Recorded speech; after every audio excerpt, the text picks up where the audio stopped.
The sight of that castle brought the memories back to me in vivid detail. Chapter 1. You, who have answered my call. Welcome. As my vision cleared, I found myself in a place I'd never been before. Last I remembered, I'd been on the train heading to my high school, but now my school bag was gone, and my uniform pockets were empty. Except for my handkerchief. That was still there. Before me stood an extravagantly dressed older man. He was quivering in excitement, his arms outstretched dramatically, and was that a crown on his head? He was surrounded by a group of men large, middle-aged, and bearded, who themselves were flanked by knight-like men in armor who were eyeing me cautiously. I, meanwhile, was surrounded by people dressed, well, similarly to me. School uniforms, business suits, casual outing wear. There were 7 of us in all, 3 men, myself included, and 4 women. The others all seemed disoriented, and some even looked uneasy.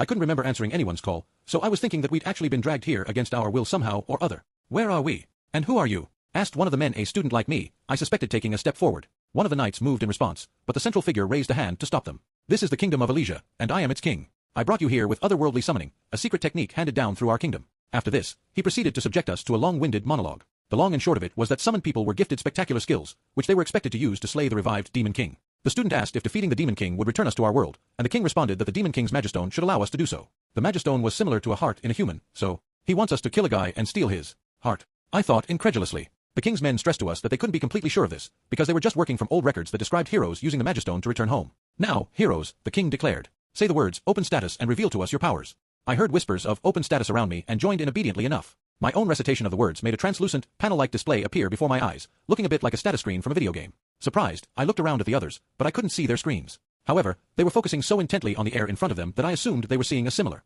screen to mine. Name: Fujimiya Sora. Job: jobless. Level: none. HP 10 tenths MP. 10 out of 10 SP 10 out of 10. Strength: 1. Stamina: 1. Speed: 1. Magic: 1. Dexterity: 1. Luck: 1. Skill: walking effect. Never get tired from walking. What's with these stats? I murmured, but my mind was racing. Am I cannon fodder? Can I even beat the weakest monster in this world? And even though I was a student in my old world, now I'm jobless. Is it because I haven't done anything yet? And how come I don't have a level? Is this just how everyone starts off, or do I literally not have one? If I don't have one, does that mean I have no hope for improvement? Has everyone checked? Cooed an old man in a cloak standing next to the king. Then kindly take turns touching the crystal, if you please. He gestured to a crystal atop a fancy dais and explained that it would make our stats visible to others. One by one, the others proceeded to step forward and touch the crystal. First came the student in the orthodox school uniform, the one who had first spoken to the king.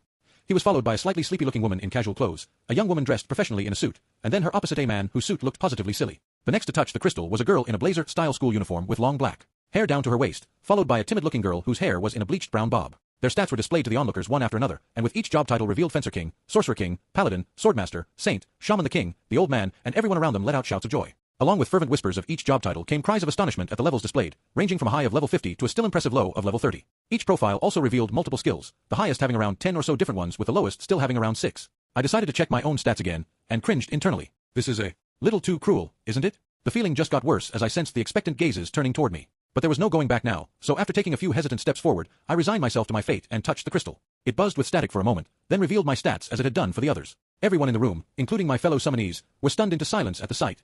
In the worst possible way. It was like someone had taken the whole excited celebration and dumped a bucket of cold water on it. What kind of stats and skills are those? The king cried. I know, right? I agreed internally. I'm thinking the same thing. Give me a mulligan here. But just as the whispers and my own feelings of inferiority were about to break me, I happened to look at the text on my status panel again. Something there had changed. Skill: walking LV 0. Effect: never get tired from walking, earn 1 XP for every step. XP counter: 21/1000. Skill points: 0. This extra information hadn't appeared on the crystal's display, but now I could see it on my own panel. Was it saying I could raise my level just by walking around? But if I didn't have a level, what was the XP counter for? Was it related to the LV number next to the walking skill? The XP counter currently read 21. Had it counted the steps I'd taken to walk up to the crystal? I couldn't be fully sure, but I thought it was about that many. And then there was the question of those skill points. By the time I pulled myself out of my thoughts, I noticed that the room around me had grown quiet. I looked up at the king, who didn't meet my eyes. I moved my gaze to the man in the cloak, who also looked away. At long last, the king spoke. Well, we did manage to summon 6 chosen heroes, so let's celebrate. Heroes, this way to your welcome feast. 6, huh? Guess I didn't qualify.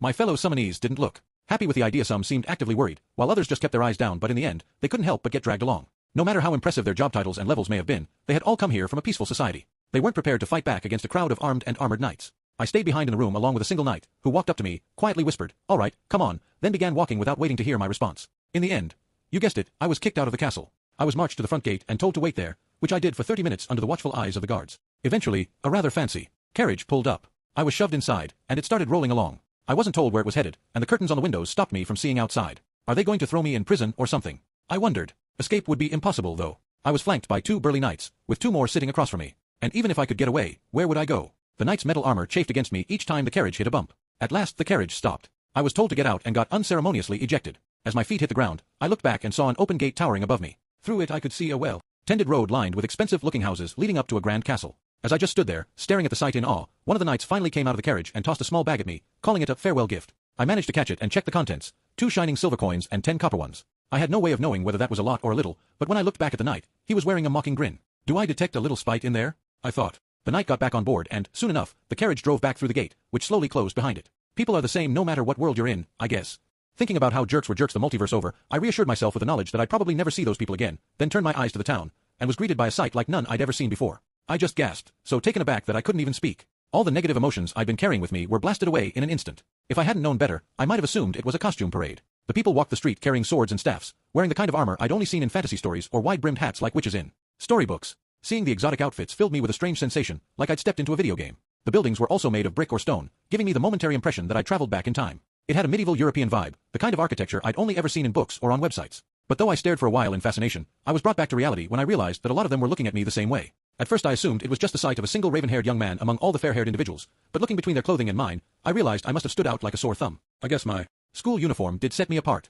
I immediately began to walk, trying to put as much distance between myself and that spot as I could. As I did, I started mulling over the situation I'd found myself in, struggling to get my heart to stop racing and think practically. First, I've got to figure out how much my money is worth. How far will it get me? If the answer is, not far, I'll have to find another way to make money. Second, I've got to find a place to stay. An inn, I guess. I'm a little scared about camping out. Some of the people I'd passed were dressed casually, but many of them carried weapons. If one of them ambushed me in my sleep, I'd be dead before I knew it. Last, I've got to get basic information about the world I'm in now. Suddenly, I found myself slowing to a halt. Something smells delicious.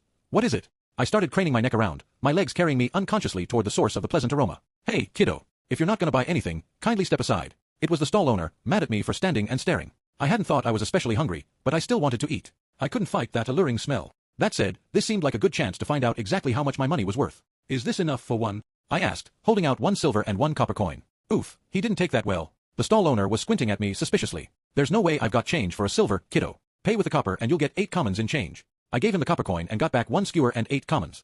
Had lots of questions, but I decided I should try the skewer first. Or so I was thinking, but I found myself hesitating. It looked like ordinary meat on a stick, and other people around me were eating them, so they clearly weren't poisonous. But I'd once seen a TV show where the host ate some meat from a stall in a foreign country, only to get a rude awakening later when they learned what the meat was. For some reason, I couldn't get that sight out of my head. I'd bought food from a stall without even thinking, but was it really okay to eat? It certainly smelled delicious, and my brain was commanding me to eat it, but my hand refused to obey. The man running the stall watched me with a scowl, clearly finding my behavior suspicious. What to do? What to do? I thought nervously, but there was no one around to help me. Just then, my eyes fell on a part of my still open status panel. Skill, walking LV1. Effect, never get tired from walking, earn 1 XP for every step. XP counter, 149/2000. Skill points, 1. My level in walking had increased, which had earned me a skill point. I could now see a list of skills available to learn. I noticed the skill at the top of the list appraisal and chose it before I could think twice. I was shown a pop-up message. Are you sure you want to buy this skill with skill points? Yes, I answered in response, mentally, of course. I then used the skill and a message popped up in front of me. Wolf meat skewer, edible monster meat.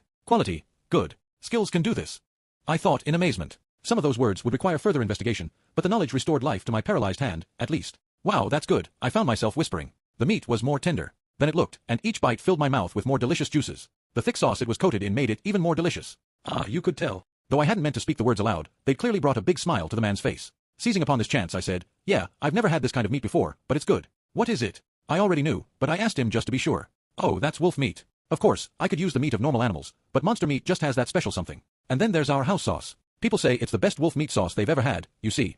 That one little question had gotten him bragging his heart out. I decided to stay quiet and eat while he went at it. Once he was done, he was in a completely good mood, so I decided to ask him more about the money here. My question seemed to surprise him at first. Then he gave me a once-over, seemed to decide on something, and explained. This world had 5 kinds of coins: commons, coppers, silvers, golds, and platinums. The exchange rate was 10 commons to 1 copper, 100 coppers to 1 silver, 100 silvers to 1 gold, and 1,000 golds to 1 platinum. The stall operator, who'd introduced himself as Gray, went on to say that most regular people went their whole lives without ever seeing a platinum. They were mainly used by royalty, nobles, and the biggest merchants.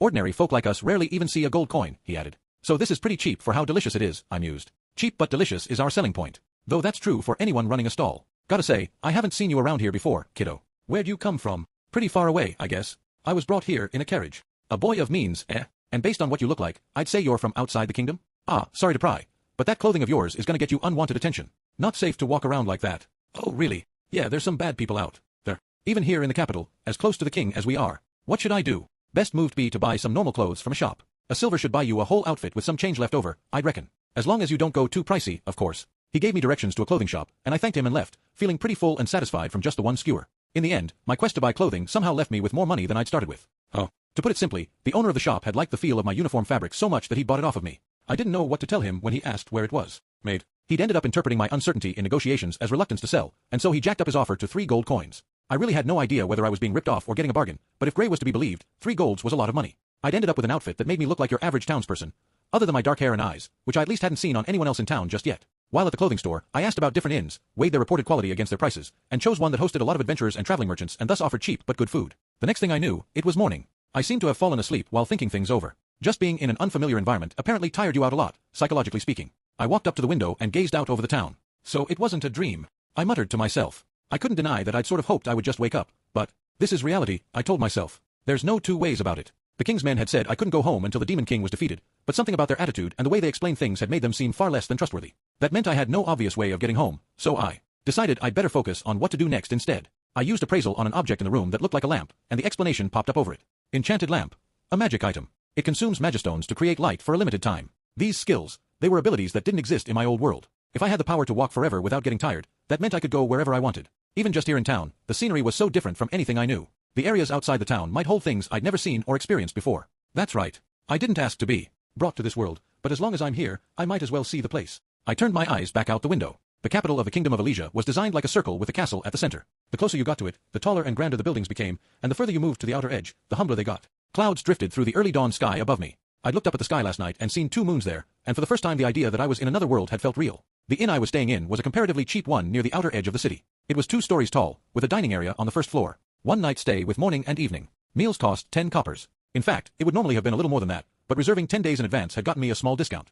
My attempt to pay with a gold had earned me an annoyed scowl from the proprietress, but since it was my first time, she managed to accommodate me. It seemed like golds really weren't something you saw in everyday life here. She'd told me that I could make change at the Merchants Guild, but they charged a processing fee to non-members. Maybe it would be best to spend my golds quickly at any shop that would take them, but it might be hard walking around with too much spare change. This had also made me realize that, since my parting gift had been 2 silvers and 10 coppers, I'd be almost out of money by now without that last-minute windfall from the clothing shop. I couldn't imagine any decent person would give out such a measly parting gift, but then, I guess I shouldn't have expected decency from people who kicked me out like that. And based on the way that one night had been acting, I had a feeling he might have pocketed some of it. Still, probably pointless to think too hard about it. I would just keep burning through money at this rate, so I had to find a way to earn some for myself. Given the price of my lodgings and the stall food, the gold coins gave me quite a bit of leeway, but you never knew what life might throw at you. This was another world. After all. First, I guess I'll need some kind of ID. I mused to myself. The proprietress had told me that I'd be in trouble without one. In particular, I'd have to pay a fee every time I left and re-entered a town, and in some towns this could be quite a lot of money. They might even take you into custody to check your criminal record. An ID was something like a guarantee of your forthright standing, she explained. If you did commit a crime, it was confiscated.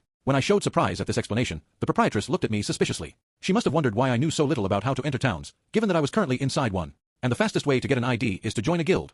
I recalled her saying. The most basic one was the Adventurers Guild. Even if you didn't have any special skills, they'd register you for a fee. There were also guilds for alchemists, healers, merchants, mages, and a few others, but you had to have special skills to enroll in a lot of those. Adventurers Guild. Yeah, that's definitely an otherworld standard. Alchemy and various kinds of spell categories were on the list of skills I could acquire, and I definitely wanted to learn them after I'd investigated the world a bit more. Practical concerns like guild membership aside, how many times had I watched anime and movies wishing I could do awesome things like cast spells? Now I was in a world where people learned those things as a matter of course. Open status, I thought, making my stat sheet pop up.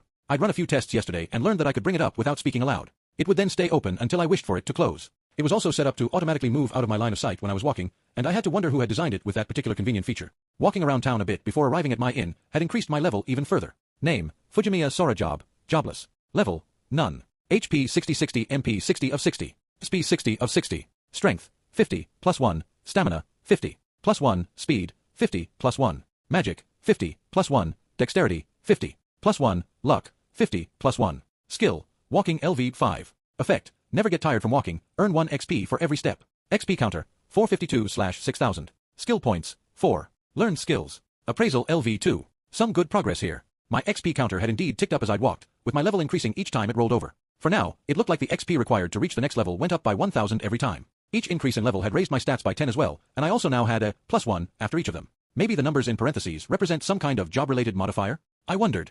I also seemed to be gaining 1 new skill point per level. The only reason I was 1 short was because I'd spent a point to acquire the appraisal skill. I'd also learned that there were 2 ways to increase the level of these learned skills: proficiency and skill points. Proficiency increased with each use of the skill in question, with the number of proficiency points required to reach the next level going up each time. I'd managed to raise my appraisal level this way. When I tried to raise its level with skill points, I'd been asked to spend 2 skill points to reach LV2 and 3 skill points to reach LV3, suggesting I had to pay as many points as the level I wanted to reach. The last mysterious thing on the sheet was probably the job entry, but the options there were all grayed out and unselectable. I guessed I'd need to fulfill some kind of conditions to unlock them. The jobs on the list included Fencer, Mage, Alchemist, and so on, with no sign of my fellow summonees' fancier titles like Fencer King or Sorcerer King. I think that just about covers everything I learned yesterday, I thought, bringing my reflections to a close. It was at that exact moment that my stomach rumbled. I looked out the window again and saw that the sun was up now, with a few scattered figures walking here and there along the street. Breakfast was bread and thin slices of meat along with salad and soup. It was lighter and less salty than the previous night's dinner. I was told that the evening meals were more heavily seasoned because it was important to recover all the salt you'd burned off throughout the day. This breakfast was as bland as could be, and it couldn't be called tasty by any stretch.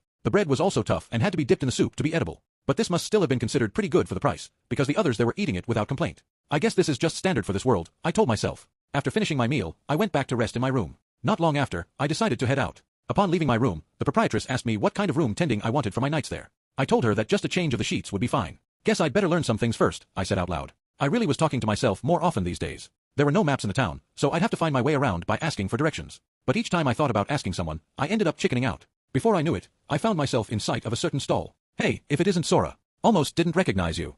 Here for a meal again. Sorry, I just had breakfast at the inn. Did you, Well, you can't eat when you're already full. What are you up to today? I'm looking for the guilds. Gray told me that the guilds tended to be on the main roads, and there was no way to miss them. All but a few of the guilds tended to keep separate from each other, as well, because they were rather territorial. After an ID, What kind of job are you looking for, Sora? I've got pretty good stamina, I guess. I'd like to try a variety of things too. A variety of things, That might be hard if you don't have the right skills. Guilds often won't let you in without, This matched what I'd heard at the inn.